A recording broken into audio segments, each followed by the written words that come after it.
ॐ गजाननाय नमः। ॐ गणाध्यक्षाय नमः। ॐ विघ्नराजाय नमः। ॐ विनायकाय नमः।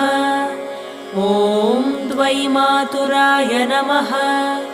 ॐ सुमुखाय नमः। ॐ प्रमुखाय नमः।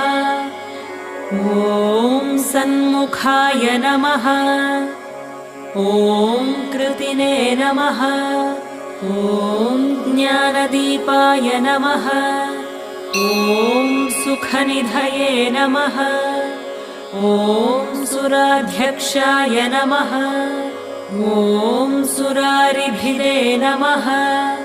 ॐ महागणपतये नमः। ॐ मान्या